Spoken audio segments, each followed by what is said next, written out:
حسینیت یزیدیت یزیدیت آواز بلند صلوات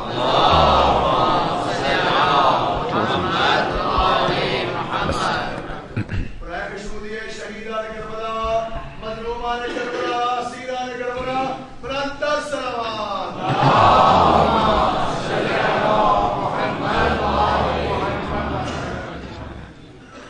اعوذ باللہ من الشیطان الرجیم بسم اللہ الرحمن الرحیم الحمد للہ الذی نور قلوب العارفین بنور معرفتہ واثبت فؤاد انبیائہ واولیائہ بقصص الانبیاء والمرسلین وأكمل إيمان المسلمين والمؤمنين بولاية علي أمير المؤمنين عليه السلام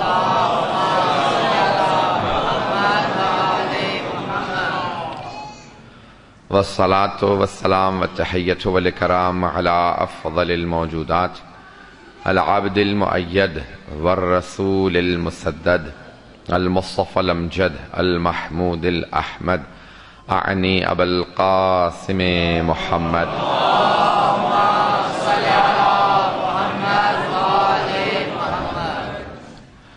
وعلى روحه ونفسه وسحره ووسيه سيد الأتقياء والأصفياء مولى الموالي إمام المتقين علي بن أبي طالب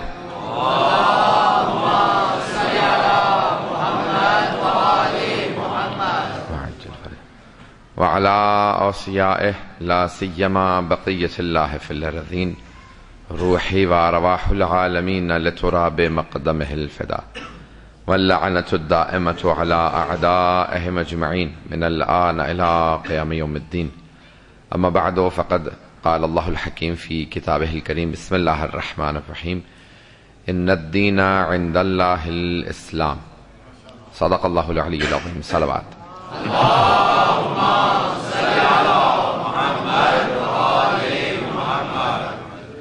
ایک مومن کافی مریض ہیں، پروردگارہ سید آصر رضا جعفری اور جملہ مومنات جو مریض ہیں سب کو شفاء کاملہ عاجلہ عنایت فرما۔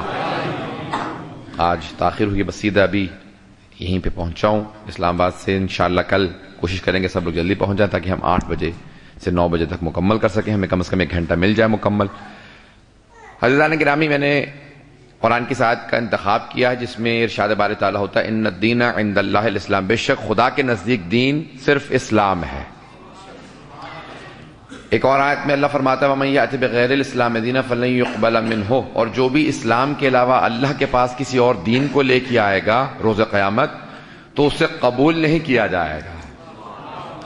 اسلام کے علاوہ کوئی اور دین قبول نہیں ہے، صرف اسلام ہی قبول کیا جائے گا، دین صرف اسلام ہے۔ اور پوری دنیا میں جتنے بھی ادیان ہیں وہ سر اسلام سے انحراف کی وجہ سے بنے ہیں، اصل اسلام ہے۔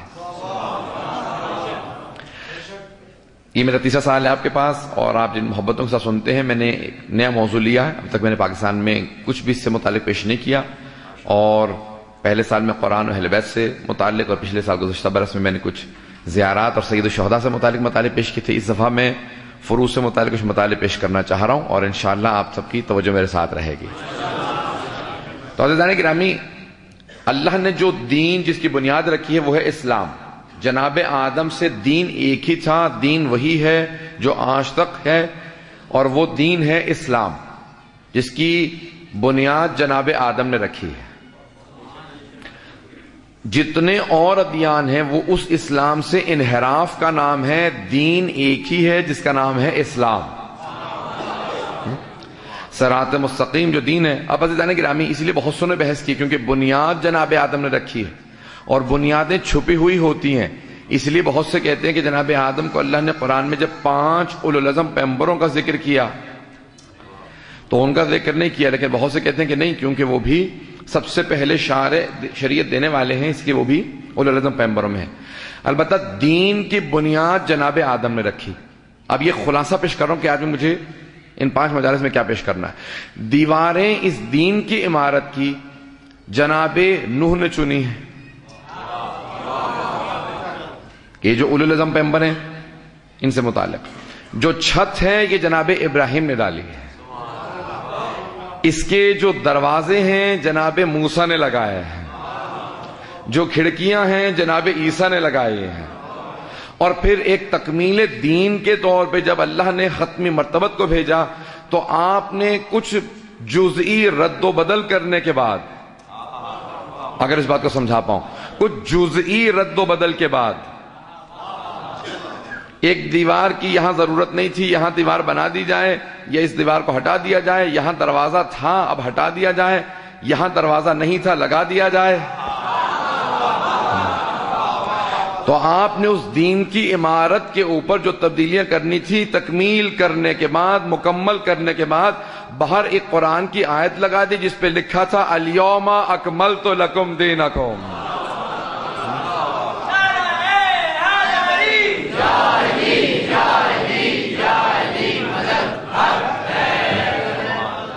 تو پیغمبر اسلام نے آیت باہر لگوا دی، کہا کہ لکھ دو الیوم اکملت لکم دینکم و اتممت علیکم نعمتی و رضیت لکم الاسلام دینا۔ عزیزان گرامی، اللہ نے وہاں پہ اس آیت کو لکھوا دیا کہ آج دین مکمل ہو گیا، دین مکمل ہے، ولایت علی سے دین مکمل ہوتا، مذہب نہیں دین مکمل ہوتا، دین ہی تکمیل ہوتا ہے جناب امیر علیہ السلام کے علاج سے، الیوم اکملت لکم دینکم۔ اور اس کے بعد پیغمبر نے کہا کہ ایک اور تختی لگا دو، اور اس کے اوپر لکھا تھا حرام محمد حرام الی یوم القیامہ وحلالہ حلال الی یوم القیامہ، محمد صلی اللہ علیہ وسلم کا حرام قیامت تک کے لیے حرام ہے اور ان کا حلال قیامت تک کے لیے حلال ہے۔ اور پیغمبر نے اس دین کی عمارت پہ، مضبوط عمارت پہ 12 محافظ بٹھا دیے، پہنچ رہے ہیں، بہت پیارے انداز سے سن رہے ہیں۔ پیغمبر نے اس دین کی عمارت پہ، دین ہے اسلام، اس دین کی عمارت پہ 12 مضبوط محافظ بٹھا دیے، پہلے کا نام علی ہے، آخری کا نام مہدی ہے۔ اب اگر کوئی بھی دین کی عمارت میں رد و بدل کرنا چاہے گا، کبھی بھی کوئی یزید سر اٹھائے گا تو حسین قیام کر کے کہے گا دین کی عمارت گرنے نہیں دوں گا۔ اس دین کی حفاظت کے لیے اللہ نے ہم 12 کا انتخاب کیا، محافظان دین 12 ہے، اگر یہ بات پہنچ رہی ہو۔ اب محافظان دین 12 ہے۔ اب اگر کوئی بھی شریعت میں تبدیلی کرنے کی کوشش کرے گا، شریعت محمدی کو بدلنا چاہے گا، دین کی کسی دیوار کو گرانا چاہے گا، کسی ستون کو گرانا چاہے گا، تو اللہ نے 12 مضبوط محافظ بٹھا دیے ہیں کہ یہ ہر طرح کی قربانی پیش کریں گے، ہر طرح کا مقابلہ کریں گے، لیکن دین میں رد و بدل نہیں ہونے دیں گے۔ تو جناب امیر کا سب سے جو بنیادی مسئلہ تھا وہ دین پہ تھا۔ اب تک لوگ میرے ساتھ ہیں، مجھے یقین ہے، یہ تمہیدی گفتگو ہے، عزیزان گرامی سن لیجئے گا۔ تو اب جناب امیر کا سب سے بنیادی اختلاف کیا تھا؟ دین کے اوپر اختلاف تھا کہ نہیں میں کوئی کمپرومائز نہیں کروں گا، کسی بھی طرح کا دین پہ سمجھوتا نہیں ہوگا۔ پہنچ رہے ہیں لوگ؟ اب میں بہت زیادہ اس موضوع کو جناب امیر سے متعلق بہت زیادہ کھول نہیں سکتا ہوں، تو آپ سب رات میرے ساتھ چلیے گا۔ مولا نے کسی بھی طرح سے سمجھوتا نہیں کیا۔ جب کہا گیا نا کہ یا علی کچھ شرائط ہیں، اگر آپ قبول کر لیتے ہیں، پہنچ گئے لوگ۔ تو عزیزان گرامی کسی نے کہا نا جب شورا کے اندر کہا کہ یا علی قرآن کے مطابق فیصلے کریں گے، مولا نے کہا قرآن مجھ سے سیکھو۔ جب کہا کہ قرآن کے مطابق فیصلہ کیجئے گا تو آپ نے کہا قرآن مجھ سے سیکھو، مجھے مت بتاؤ، قرآن سمجھنا ہے تو مجھ سے سیکھو۔ کسی نے کہا اچھا ٹھیک ہے، قرآن میں اگر کوئی مسئلہ نہ ملے تو سیرت رسول خدا، سنت رسول خدا کے مطابق فیصلہ کریں گے۔ مولا نے دوبارہ فرمایا کہ دیکھو سنت رسول خدا کو سمجھنا ہے تو مجھ سے سمجھنا، کسی اور سے سمجھنے بیٹھو گے کہے گا کچھ، سمجھائے گا کچھ۔ کہ میں پیغمبر کے ساتھ مکے میں بھی تھا، مدینے میں بھی تھا، گھر میں بھی تھا، مسجد میں بھی تھا، صلح میں بھی تھا، جنگ میں بھی تھا، فرش پہ بھی تھا۔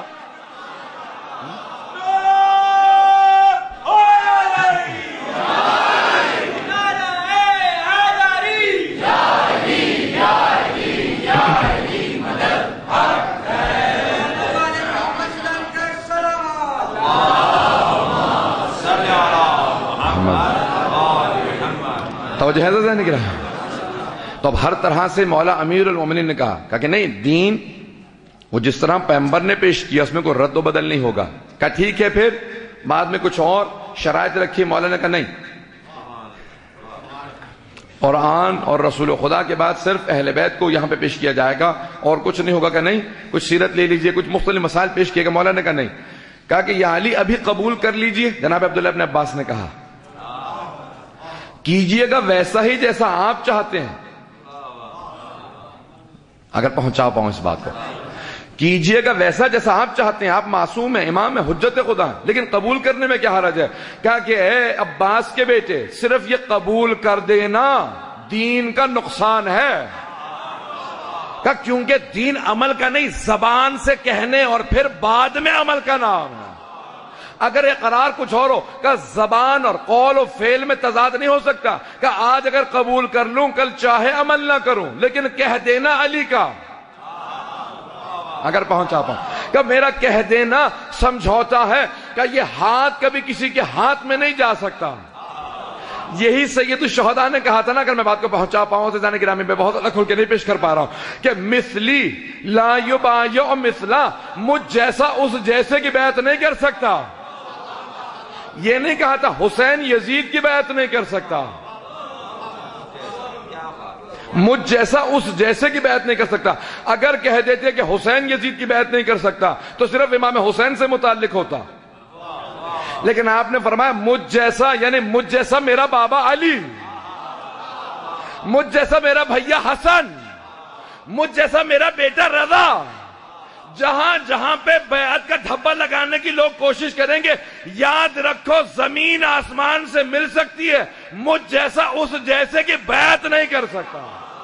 نعرہ تکبیر، بلند آواز سے عزیزان گرامی کافی تعداد میں ہے. نعرہ رسالہ،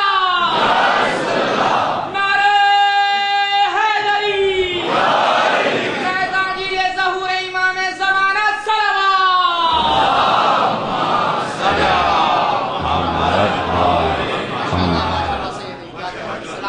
عزیزان گرامی، امیر المؤمنین نے کبھی بھی شریعت پہ، دین محمدی پہ کوئی سمجھوتا نہیں کیا. کہ اور بہت سے بعض لوگ ایسے کرتے ہیں کہنے کی کہ نہیں قرآن ان لوگوں نے بدل دیا تھا، تو پھر مولا نے کہا کہ نہیں دو قرآن نہ ہو جائیں. اس بات کو یہاں پہ اشارہ کر کے آگے بڑھ جاؤں گا. بہت سے لوگ کہتے ہیں کہ نہیں دو قرآن نہ ہو جائیں، اس لیے امیر المؤمنین نے راج نہیں کیا. جو مولا کسی نماز پہ سمجھوتا نہیں کر رہا ہے، کہ چاہے ہاتھ کھولنے پہ ہو، باندھنے پہ، کسی بھی طرح سے، میں کوئی تنقید نہیں کر رہا ہوں کسی پہ، جو امیر المؤمنین کسی جزئی مسئلے پہ سمجھوتے کے لیے تیار نہیں ہے، کیسے ہو سکتا ہے؟ جو اصل دین ہے قرآن، اس پہ کیسے سمجھوتا کر لیں گے؟ کہا نہیں، کسی بھی چیز پہ کوئی سمجھوتا، شریعت کسی کے گھر کی لونڈی نہیں ہے، یہ شریعت دین پروردگار ہے، اللہ کا دین ہے. اللہ سبحانہ وتعالی جیسا کہے گا ویسا اس پہ عمل کرنا ہوگا. رسول خدا نے جو پہنچا دیا اس کے اندر کوئی رد و بدل نہیں ہو سکتی. تفصیل میں نہیں جا سکتا ہوں، اب تک تو سب لوگ میرے ساتھ ہیں. اگر کہیں گے تھوڑی سی اور تشریح کر دوں گا، تھوڑی سی اور وضاحت کر دوں گا. عزیزان گرامی، یہ شریعت جس پہ کوئی بھی سمجھوتا امیر المؤمنین نے نہیں کیا، کہ کسی بھی آدمی کو کسی بھی طرح سے قبول نہیں کروں گا.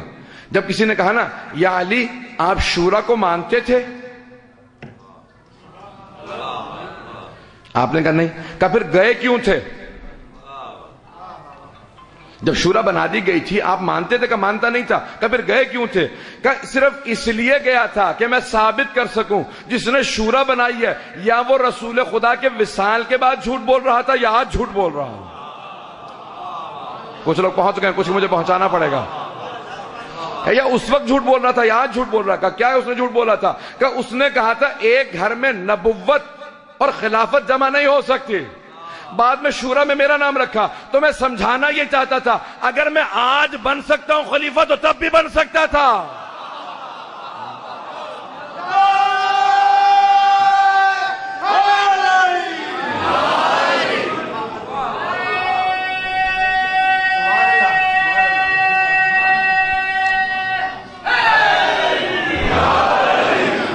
عزیزان گرامی، اب یہ جو بنیادی چیزیں میں نے ساری تمہید باندھی ہے کچھ مطالب کے لیے کہ ہم اگر سمجھ جائیں کہ دین پہ سمجھوتا نہیں ہے، اتحاد کے معنی سمجھوتے کے نہیں ہیں. یہ جو قرآن نے کہا نا اے یہود و نصارہ آؤ، الی کلمۃ سوا، آ جاؤ کلمہ سوا، یعنی جو ہم میں مشترکات ہیں، ایک خدا کو مانتے ہو، ٹھیک ہے بعد میں وہ تثلیث کہہ دیتے ہیں، ابن اللہ کہہ دیتے ہیں، لیکن جب کہتے ہو ایک خدا تو اسی پہ، جناب آدم تو ان پہ، جناب نوح ان پہ، جناب ابراہیم ان پہ، جہاں تک تم کہتے رہو گے جو جو مشترکات ہیں ان کو لیتے چلے جاؤ. ہم نہ جناب عیسیٰ کو اللہ کا بیٹا مانیں گے، تو دین پہ سمجھوتا نہیں ہو سکتا، اور نہ ہی تم بے شک اپنی چیزوں کو ہمارے مقابلے میں، لیکن جو مشترکات ہیں ان کو لے لیا جائے. عزیزان گرامی، اگر یہی چیز واضح ہو جائے کہ ہم مشترکات کے اندر مل بیٹھنے کے لیے تیار ہیں، اہل بیت علیہ السلام کے اوپر کمپرومائز کرنے یا ان کے اوپر سمجھوتا کرنے کے لیے تیار، عظمت اہل بیت علیہ السلام. عزیزان گرامی، آئیے ذرا میں جو بات پیش کرنا چاہ رہا ہوں کہ دین کیا ہے. آج پوری دنیا کے اندر ایک یلغار ہے، اور پورا جو مغربی میڈیا اور جو ان کا پورا جو انحصار ہے وہ اس بات پہ ہے کہ کسی طریقے سے مسلمانوں کا وہ امیج دیا جائے، وہ تاثر دیا جائے جو انہیں سوٹ کرتا ہے، جو ان کے لیے بہتر ہے، ہمارے حق میں نہیں جاتا. آج سب سے بڑی ان کی کوشش یہ ہے کہ یہ دکھایا جائے کہ طالبان یا یہ جو آپ کی داعش ہے، سب سے بڑا جو پوری دنیا میں مسئلہ ہے، یہ مسلمان ہے، اصل اسلام یہ ہے. عزیزان گرامی، آج مغربی دنیا کے اندر مسلسل جو ہمیں فیس کرنا پڑا، جو مسلسل ہمیں مقابلہ کرنا پڑ رہا ہے، وہ پوری کوشش یہ کر رہے ہیں کہ ہمارا تاثر یہ دیا جائے کہ داعش اسلام ہے، وہ مسلمان ہے. جب ہم وہاں پہ کہتے ہیں نا، میڈیا کے اوپر کہتے ہیں کہ نہیں یہ 1% بھی نہیں بنتے مسلمان، 1 ارب 80 کروڑ مسلمان ہیں دنیا میں، اور یہ 1% بھی نہیں بنتے، یعنی 1 کروڑ 80 لاکھ بھی نہیں ہے، 18 لاکھ بھی نہیں ہوں گے. چند ہزار افراد یا 1 لاکھ 2 لاکھ 4 لاکھ افراد، ان کو کبھی بھی اسلام کا تاثر نہ دیا جائے. مجھے نہیں معلوم کس حد تک لوگ اب تک میرے ساتھ ہیں، لیکن ان کی پوری کوشش یہ ہے کہ تاثر یہی دیا جائے، اور ان تمام کے تمام تاثرات کو قائم کرنے کے لیے انہیں کچھ ایک بنیاد بنانے کی ضرورت ہے. اور وہ بنیاد بنانے کے لیے بعض اوقات مسلمان ان کے ہاتھوں میں استعمال ہوتے ہیں، اور بہت سی چیزوں کے اوپر اس طرح سے ڈسٹورٹڈ ورژن، یا جس کو کہا جائے کہ ایک تبدیل شدہ، مسخ شدہ، تحریف شدہ، اگر میں پہنچا پاؤں اس بات کو، تحریف شدہ دین اس طرح سے پیش کیا جائے. اور سب سے بڑی جو ہستی ہے اسلام کی وہ ہے رسول خدا محمد مصطفیٰ حبیب خدا.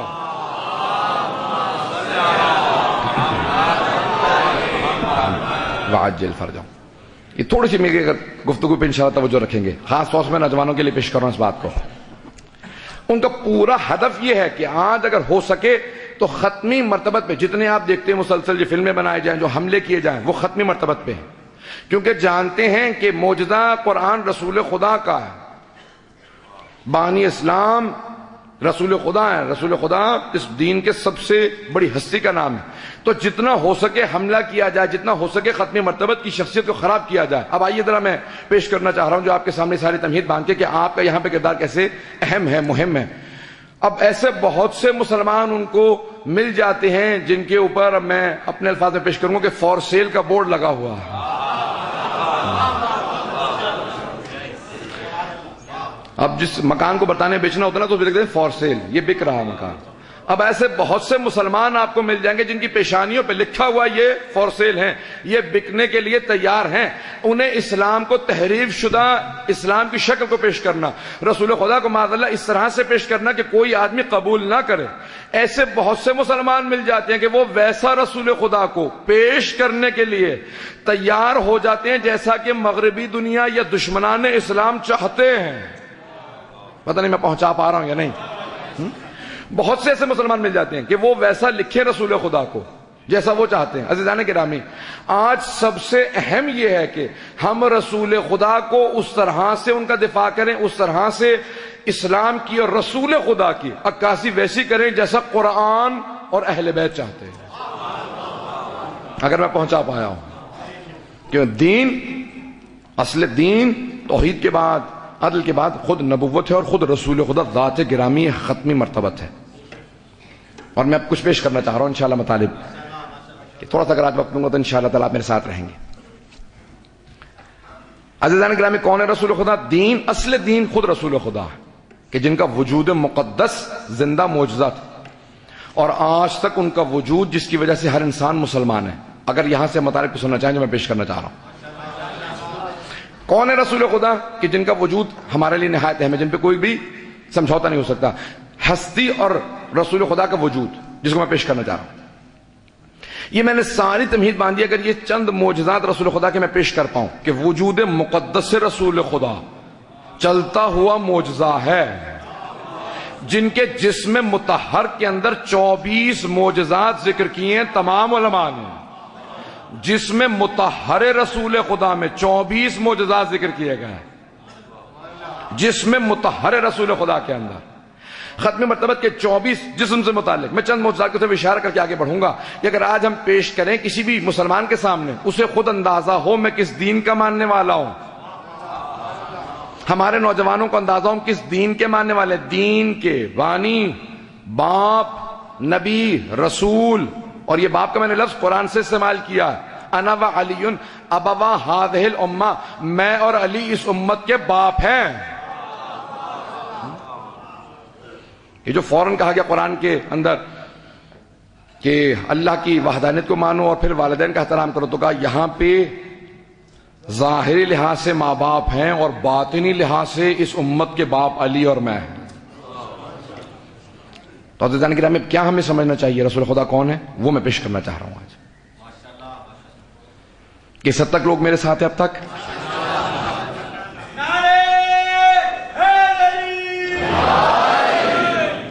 عزیزان گرامی، آپ کی سماعتوں کی، آپ کی محبتوں کی نظر کر رہا ہوں یہ جملے کہ ختم مرتبت کون ہے.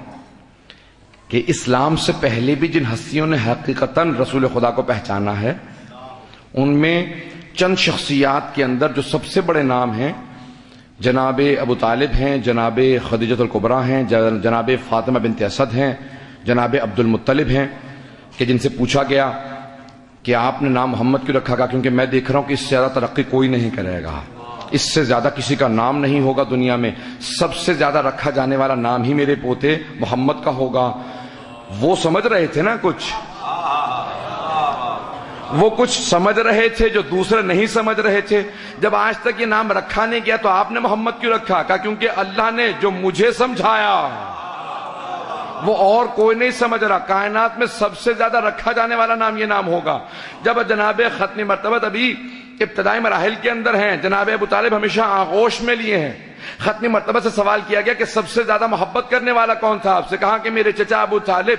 کہ کون سی علامت تھی؟ کہ جب مکے میں قحط تھا میرے چچا نے مجھے اٹھا کے میری پشت کو خانہ کعبہ سے لگایا. کہا اے کعبہ کے خدا تجھے اس یتیم بچے کا واسطہ، مکے والوں پہ بارش برسا دے. کہا یا رسول خدا آپ کا واسطہ دیا تھا؟ کہا ہاں، جو سب سے زیادہ محبوب ہوتا اس کا واسطہ دیا جاتا. کہ میرے چچا خانہ کعبہ سے میری پشت لگا کے کہہ رہے تھے پروردگارہ اس بچے کا واسطہ.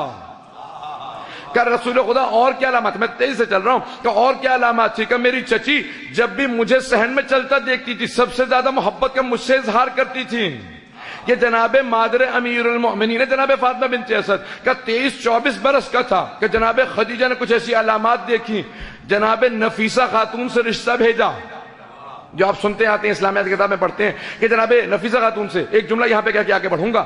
کیوں جناب نفیسہ خاتون نے ختم مرتبت کا رشتہ بھیجا؟ ختم مرتبت نے سب میں کہا ہمیشہ مرد رشتہ بھیجیں گے تاکہ کبھی کوئی یہ اشکال نہ کرے کہ دولت دیکھ کے رشتہ بھیجا تھا. اتنی عظمت کا احساس تھا جناب خدیجہ کو، جناب خدیجہ کو ختم مرتبت کی کہ خود رشتہ بھیجا. جس بی بی کا کوئی رشتہ مانگنے کے لیے جرت نہیں کرتا تھا، وہ بی بی خود ختم مرتبت کے لیے رشتہ دے کے بھجا رہی ہیں، بھجوا کے بتا رہی ہیں کہ میں جانتی ہوں یہ کون ہے، ان کی عظمت کیا ہے. کبھی کسی کے ذہن میں یہ نہ ہے کہ دولت دے کے ختم مرتبت نے رشتہ دیا. ملیکہ تو العرب تھی نا، لقب تھا بی بی کا. اب کیا علامات دیکھی تھی؟ اب میں وہ پیش کرنا چاہ رہا ہوں جو جناب خدیجہ نے دیکھا. یہ میں نے جملے جو پیش کیے ہیں کہ کیا دیکھا جناب خدیجہ نے. تو جناب خدیجہ نے صرف مال تجارت کے ساتھ جناب ختم مرتبہ سے درخواست کی تھی میرا مال تجارت لے جائیں، اور جو علامات بی بی کو بشارت دی گئی تھی کہ ختم النبیین میں، خاتم النبیین کے اندر کیا علامات ہوں گی، تو بی بی نے کہا تھا میسرا مجھے منو ان بیان کر دینا. میں صرف اشارہ کر کے آگے بڑھوں گا، جو جو دیکھو گے مجھے بیان کر دینا. کبھی بھی توقع کیا رکھ رہی ہیں آپ؟ کہا میسرا یہ مظہر العجائب ہے. آج سب سے زیادہ رسول خدا کی ہستی کے اوپر پوری دنیا یلغار کر رہی ہے. میں اس لیے نوجوانوں کی خاطر یہ چند جملے پیش کر رہا ہوں. 10 سے 15 منٹ کی زحمت دوں گا, پھر مسائل پہ آ جاؤں گا انشاءاللہ. کل سب مجھ سے انشاءاللہ وعدہ کر کے جائیں گے کہ 8 بجے سے پہلے پہنچ جاتا کہ ہمیں 8 بجے ممبر مل جائے. عزیزان گرامی, کون ہے؟ کہا میسرہ کیا کیا دیکھو گے صرف مجھے آ کے بیان کر دینا. جب واپس تشریف لائے تو فوراً کہا جناب میسرہ نے کہا جناب خدیجہ سلام اللہ علیہ سے کہا بی بی جو کچھ ہم نے ان میں دیکھا ہم نے آج تک کسی میں نہیں دیکھا. جو علامات ہم نے ختمی مرتبت میں دیکھی ہیں, اب میں نام نہیں لے رہا ہوں کیونکہ اس وقت وہ سب نام لیا کرتے تھے, کہا جو کچھ ہم نے ان میں دیکھا کسی میں نہیں دیکھا. کہا میسرہ جو کچھ دیکھا بیان کرو. کہا بی بی آپ کو آج تک مال تجارت میں اتنا نفع نہیں ہوا جتنا ان کے جانے سے ہوا. بی بی نے فوراً پیغمبر سے کہا اگر چاہیں تو سب کچھ آپ رکھ لیجئے جو نفع ہوا. پیغمبر نے فوراً فرمایا کہ نہیں, جو کہا تھا میری صداقت کی علامت ہے اور کرنا میری امانت کی علامت ہے.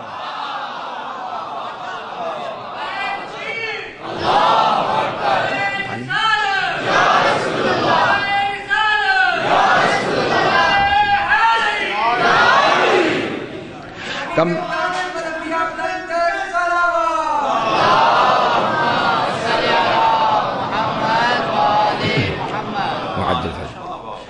کہ جو شرائط رکھی تھی اسی کے مطابق چلوں گا. توجہ ہے مجمع کی میرے ساتھ؟ کہ جو شرائط رکھی تھی صرف اسی کو پورا کروں گا, اس سے زیادہ کچھ بھی نہیں چاہیے. جناب ختمی مرتبہ تشریف لے جاتے ہیں. کہ میسرہ کیا دیکھا؟ کہ بی بی بلند قامت سے بلند قامت آدمی جب ان کے ساتھ کھڑا ہوتا تھا تو سر سے لے کے گردن تک چھوٹا نظر آتا تھا. ان کے خالق کو یہ منظور نہیں کوئی ان سے اونچا نظر آئے. اب اگر کسی میں جرت ہے تو کہے کہ محمد ہم جیسے. جتنے پیغمبر پہ اعتراضات کیے میں انہی جملوں کے اندر جوابات دینا چاہتا ہوں. یہ معجزات صرف جوابات کے لیے پیش کر رہا ہوں.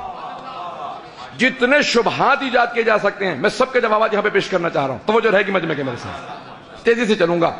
کہ بلند قامت سے بلند قامت آدمی جب ان کے ساتھ کھڑا ہوتا تھا تو ان سے چھوٹا نظر آتا تھا سر سے لے کے گردن تک.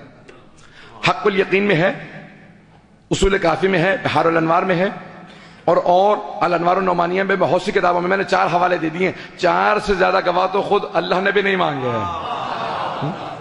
تب توجہ رہے گی مجمع کی میرے ساتھ.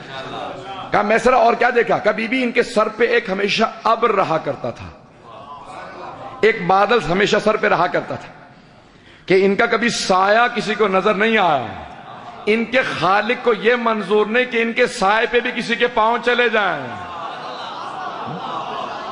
خالق کو یہ منظور نہیں کہ ان کے سائے پہ پاؤں چلے جائیں. تو اب اگر کسی نواسے کو کاندھے پہ سوار کریں تو خالق کی اجازت تھی نا.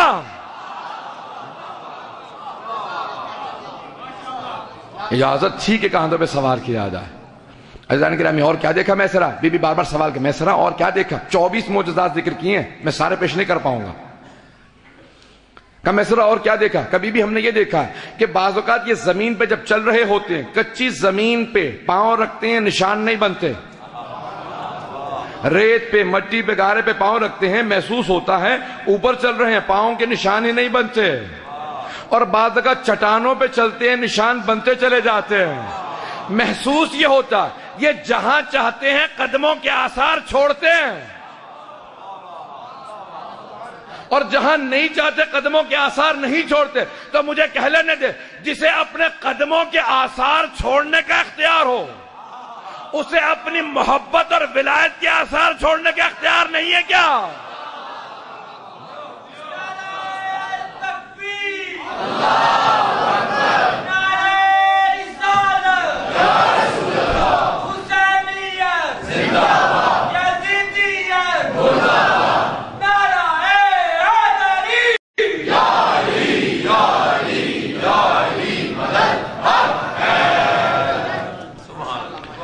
ہم ایسا اور کیا دیکھا؟ کبھی بھی ہم نے دیکھا ہے کہ جہاں بے انتہا حشرات الارض ہوتے تھے, مچھر مکھیاں ہوتی تھیں, کوئی بھی حشرات الارض ان کے قریب نہیں جاتے ہیں. قدر توجہ ہے. کیا ان پہ کیڑے مکوڑے نہیں بیٹھتے ہیں؟ کبھی انہیں اذیت نہیں دیتے، ان کے گرد ایک حصار محسوس ہوتا. چلے امام کے یہ الفاظ ہیں کہ ایک حصار تھا جس کسی کیڑے مکوڑے قریب نہیں جاتے تھے، کہ ان کے قریب ایک حصار محسوس ہوتا کہ حشرات الارض انہیں تنگ نہیں کرتے. تو انہیں بھی پتا تھا نا کہاں بیٹھنا ہے. ہمیں اذیت کرتے ہیں لیکن ان کے قریب نہیں جاتے. کہ میسرا اور کیا دیکھا؟ کبھی بھی ہم نے دیکھا کہ ان کے منہ مبارک نہیں بڑھتے، بال نہیں بڑھتے، ناخون نہیں بڑھتے. انہیں کاٹ کے ناخون اور بال پھینکنے کی ضرورت نہیں ہوتی. اشارہ کر کے گزر رہا ہوں کہ یہ کبھی بھی اپنے بال نہیں کاٹتے. عزیزان گرامی، بس ایک مرتبہ ختمی مرتبت نے حجۃ الوداع کے موقع پہ منہ مبارک کاٹے تھے اور سارے صحابہ نے تبرکن آپس میں تقسیم کر لیے تھے. اگر پہنچ گئے ہو میری طرف سے کہہ دیجئے گا او تبرک کے منکرو، صحابہ تبرک کا مانتے تھے.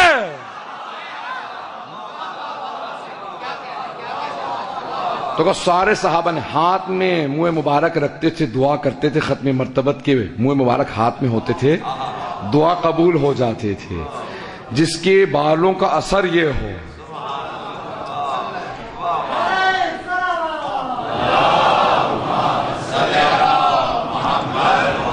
علماء حقہ کی صحت و سلامتی کے لیے بلند سے بلند تر صلوات.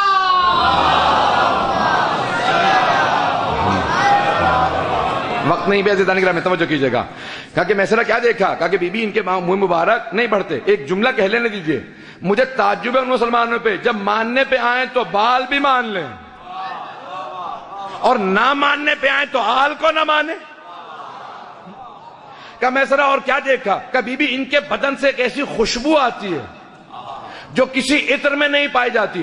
1 سے 2 دن تک جہاں سے گزر جاتے ہیں خوشبو آتی رہتی ہے.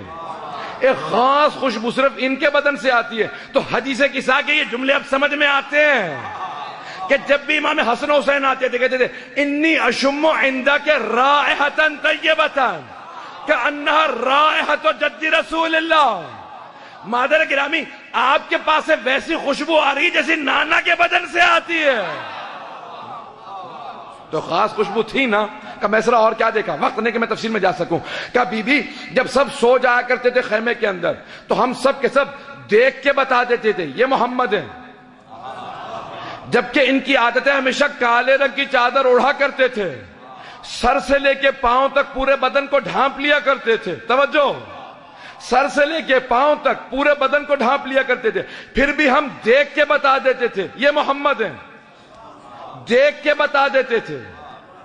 ابا کے اندر چھپے ہیں پیغمبر اسلام، دیکھ کے بتا دیتے ہیں یہ محمد ہیں. کیا کیسے؟ کہ بی بی ان کے بدن سے ایک ایسا نور نکلتا جو ابا سے بھی چھن چھن کے باہر آتا ہے.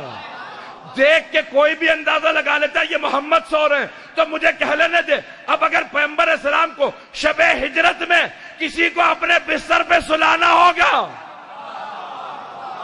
تو اس کو لے کے آئیں گے جس کے جسم سے ویسا نور نکلتا ہو.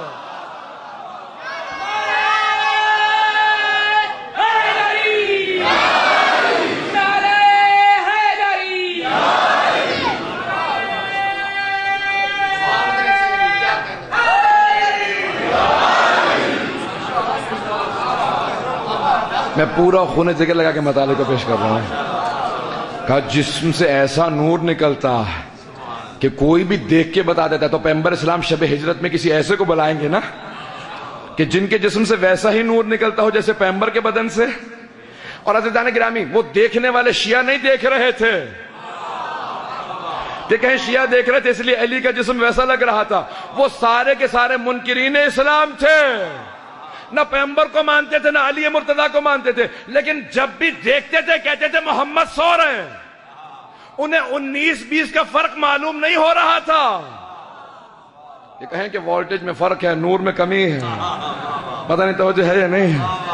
اور نہ جانے یہ جتنے بھی آج فرق نکالنے والے ہیں یہ کیمرے لے کے وہیں کھڑے تھے، انہیں اور تو کچھ نظر نہیں آتا، بس ایک کوشش کرتے رہتے ہیں کہ ایک فرق تلاش کرتے رہتے. جانے گرامی، وہ مشرک تھے لیکن دیکھ کے کہہ رہے تھے کوئی فرق نہیں ہے.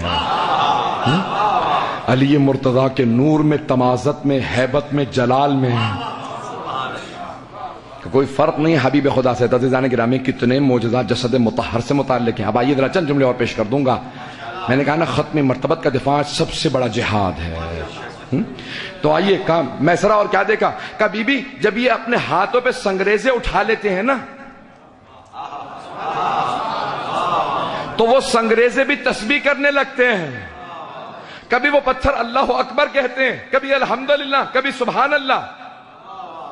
ابھی تازہ ایک پتھر جو پتھر ہے پیغمبر اٹھا کے ہاتھ پہ رکھے تو تسبیح پڑھے, جو ہاتھ پہ کچھ دیر کے لیے پتھر آئے وہ تسبیح پڑھے, اور وہ جو آغوش رسالت میں پلے ہیں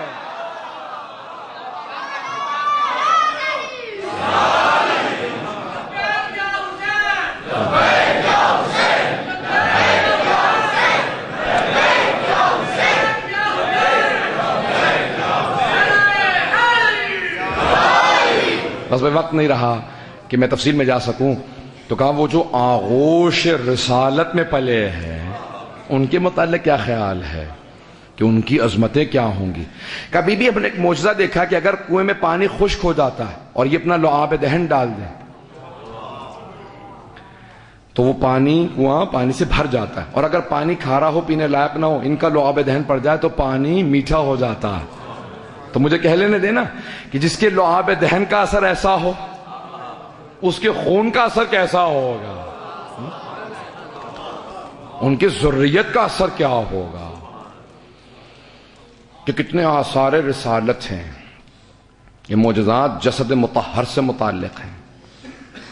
ہر جگہ پہ آپ جب زیارات پڑھیں گے نا تو جناب سید الشہداء کے جسد مطہر پہ سلام کریں گے, کہیں گے روح حسین پہ سلام, جسد مطہر پہ سلام, پھر جسم پہ سلام, ظاہر پہ سلام, باطن پہ سلام, حاضر پہ سلام, غائب پہ سلام, اتنے پہلوؤں سے یاد کر کے سلام.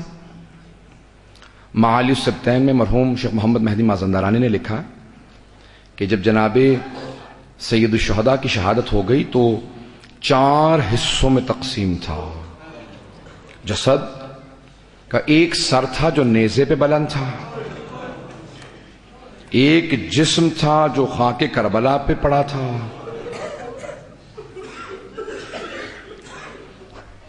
ایک روح تھی جو اعلی علیین میں پیوست تھی, اور خون تھا جو میدان کربلا میں بہہ رہا تھا. آ جائیں گے میرے ساتھ سب لوگ, ذرا پرسہ پیش کریں گے جناب سیدہ کو, جناب امام زمانہ کو. ہر مجلس میں 2 ہستیوں کو پرسہ دینا لازمی ہے, ایک جناب خاتون جنت کو, کیوں؟ کیونکہ بی بی کے لال ہے نا, یہ بی بی کا چمن ہے جو کربلا میں اجڑ گیا, اور دوسرا جو وجود مقدس جن کو پرسہ دینا لازم ہے وہ امام زمانہ ہے. تو ہر مجلس میں امام زمانہ کو ضرور پرسہ پیش کریں.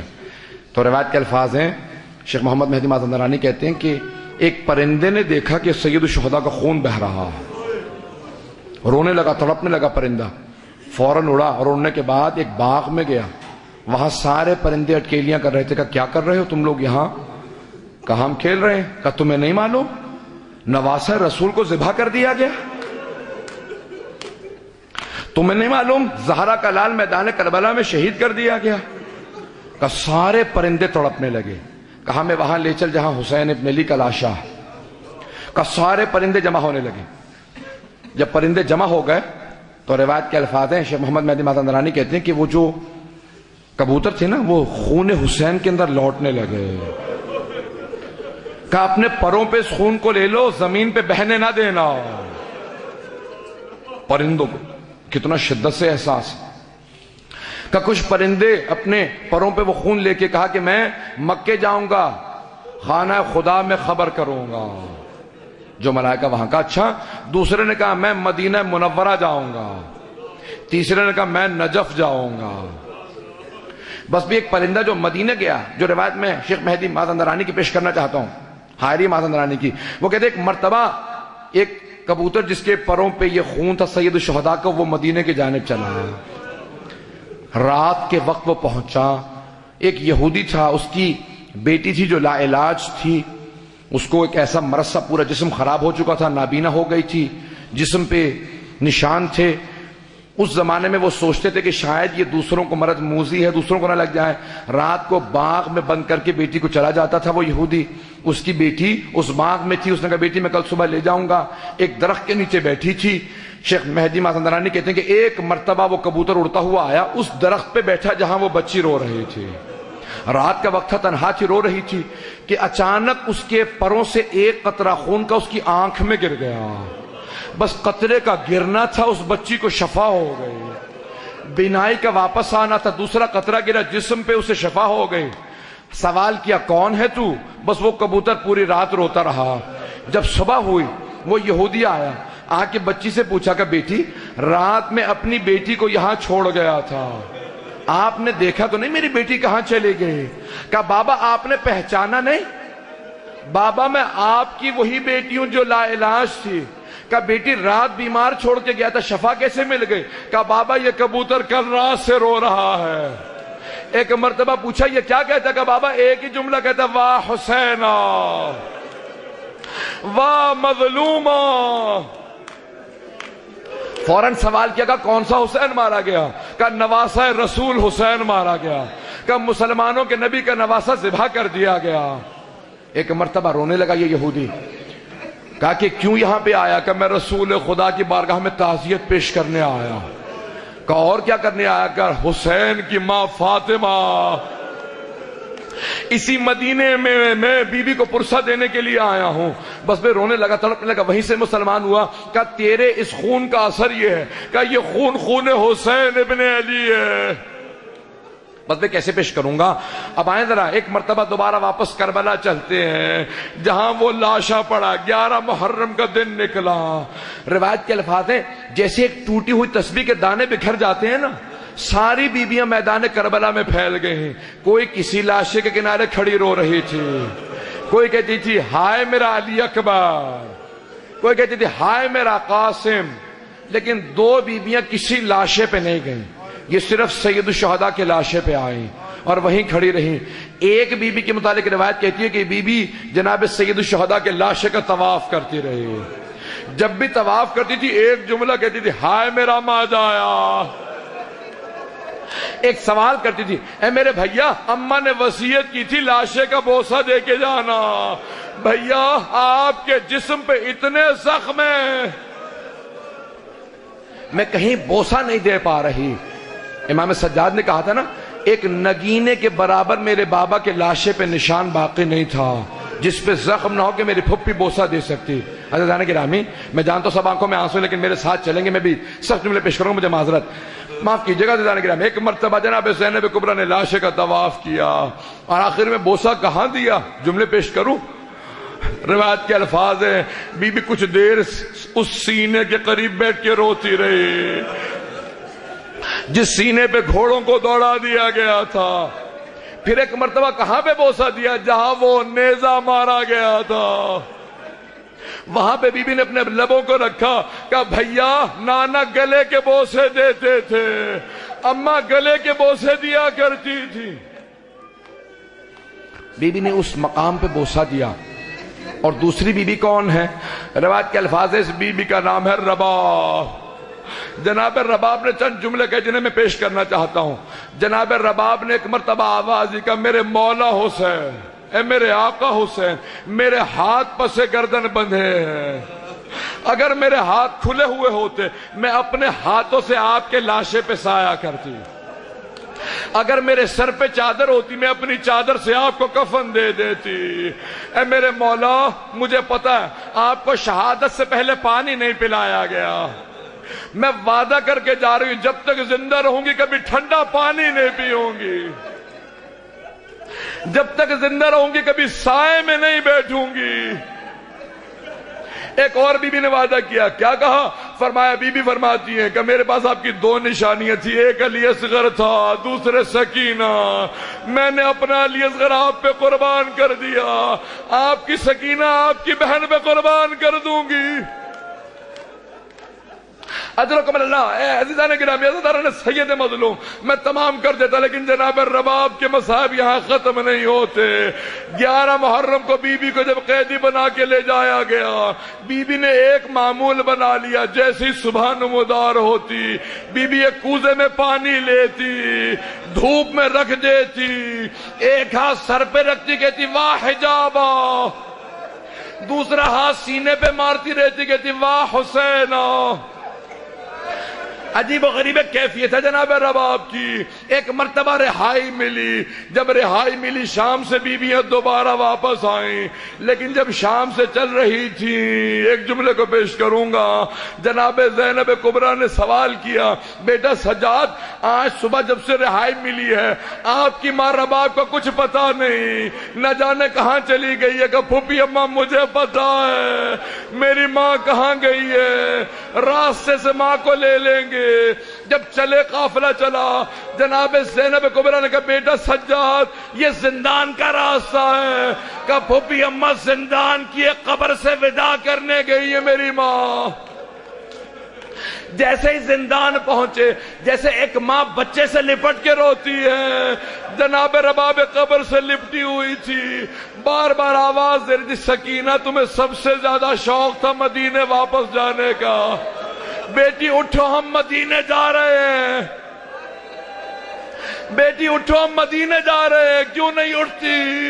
ایک مرتبہ ایک بازو جناب زینب نے پکڑا، ایک جناب زینب کبریٰ نے، ایک جناب امام سجاد نے کہا نہیں پھوپھی اماں، نہیں مادر گرامی چلیے واپس چلیں۔ اٹھی جناب رباب، بس بھی میں ختم کر دیتا، لیکن یہاں جناب رباب کے مصائب تمام نہیں ہوتے۔ روایت کے الفاظ ہیں، اٹھی جب کربلا پہنچی نا تو جناب زینب کبریٰ پہلے آئیں، کہا بیٹا سجاد مجھے میرے بھائی کی قبر پہ لے چلو۔ امام سجاد نے نشان بتایا، بی بی قبر پہ گر گئی، جب دیکھا نا کہ بی بی کہیں روتے روتے مر نہ جائیں، امام سجاد نے بازو تھاما، کہا پھوپھی اماں بس کیجئے۔ کہا بیٹا یہ ساتھ والی قبر کس کی ہے؟ کہا پھوپھی اماں یہ علی اکبر کی قبر ہے۔ ایک ایک کر کے بی بی قبریں پوچھتی رہی، گریا کرتی رہی۔ ایسا وقت آیا جناب زینب نے سوال کیا، بیٹا سجاد آپ نے ساری قبریں بتا دی لیکن میرے بھیا عباس کی قبر کا نشان نہیں بتایا۔ کہ پھوپھی اماں میرے ساتھ چلیں، میرے چچا کی قبر فرات کے کنارے۔ جب بیویاں چلی، میرے لئے دیکھئے گا میں نے تمام کر دیا، جب بیویاں چلی جناب زینب نے راستہ روک لیا، کہا بیویاں رک جاؤ، میرے بھیا عباس کو سب کچھ بتا دینا ہم شرابی کے دربار گئے تھے، بتا دینا ہمیں تازیانے مارے گئے تھے، بتا دینا کوفہ و شام کے بازاروں میں لے جائے گئے تھے، لیکن بیویوں مت بتانا سکینہ شام کے بازار، شام کے زندان میں رہ گئی۔ ایک مرتبہ بس میں نے تمام کر دیا۔ ایک مرتبہ جب 3 دن گزر گئے نا تو امام سجاد نے کہا پھوپھی اماں آج ہم واپس مدینے جائیں گے۔ جناب زینب نے کہا بیویوں تیار ہو جاؤ، ہم مدینے واپس جا رہے ہیں۔ امام سجاد نے پوچھا پھوپھی اماں بیویاں تیار ہیں؟ کہا بیٹا سب بیویاں تیار ہیں، آپ کی ماں رباب تیار نہیں ہے۔ آئے دوبارہ امام سجاد کا مادر گرامی کیا بات ہے، آپ تیار کیوں نہیں ہیں؟ کہا بیٹا سجاد میں مدینے جا کے کیا کروں گی، میرے مولا کربلا میں، میرا اصغر کربلا میں، میری سکینہ شام میں۔ کہا مادر گرامی آپ کربلا میں کیا کیجئے گا؟ کہا بیٹا سجاد میں قبروں پہ پانی ڈالا کروں گی، میں قبروں کی صفائی کیا کروں گی، اگر کوئی زائر آئے گا میں بتاؤں گی یہاں میرے مولا کی قبر کا نشان ہے، میں بتاؤں گی علی اصغر کے کہاں تیر لگا تھا۔ میں نے تمام کر دیا۔ بس بھئی آخری جملے سن لیجئے۔ امام سجاد نے کہا مادر گرامی میری غیرت برداشت نہیں کرتی میں آپ کو تنہا چھوڑ جاؤں، اس بیابان میں تنہا چھوڑ جاؤں۔ کہا نہیں مادر گرامی واپس چلیے، لے آئے واپس مدینے میں۔ روایت کے الفاظ ہے صرف بی بی 4 مہینے زندہ رہی ہیں۔ جب واپس مدینے پہنچی صرف 4 مہینے، معروف مادندرانی کہتے جب 4تھا مہینہ مکمل ہو رہا تھا جناب زینب آئی، کہ بیٹا سجاد ماں سے کہو سائے میں آ جائے۔ آپ کی ماں کی کمر ٹوٹ گئی ہے، سر کے سارے بال سفید ہو گئے، ماں آپ کی بہت بیمار ہے، ماں سے کہیں سائے میں آ جائے۔ آئے امام سجاد علیہ السلام، کہا مادر گرامی سائے میں آ جائیے۔ کہا بیٹا سجاد، میں نے آپ کے بابا سے کربلا کی تپتی ریت پہ وعدہ کیا تھا، میں کبھی سائے میں نہیں بیٹھوں گی۔ کہا مادر گرامی اب میں امام کی حیثیت سے کہتا ہوں، بیٹے کی حیثیت سے نہیں۔ ایک مرتبہ آواز دی، پھوپھی اماں میری ماں کا بازو پکڑے، ایک بازو جناب زینب نے پکڑا، دوسرا جناب سید سجاد نے، جناب رباب نے ہاتھوں کو بلند کیا کہ پروردگارہ میرے وعدے کی لاج رکھ لے، میں نے تیرے حسین سے وعدہ کیا تھا میں سائے میں نہیں جاؤں گی۔ امام سجاد نے آواز دی، پھوپھی اماں میری ماں کو لٹا دے، ان کی روح پرواز کر گئی۔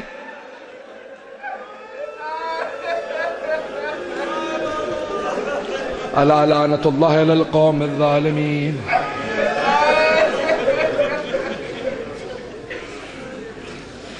وَسَيَعْلَمُ الَّذِينَ ظَلَمُوا أَيُّ مُنْقَلَبٍ يَنقَلِبُونَ۔ بس بھی مختصر سے دعا کرواؤں گا، ہاتھوں کو بلند کیجئے گا۔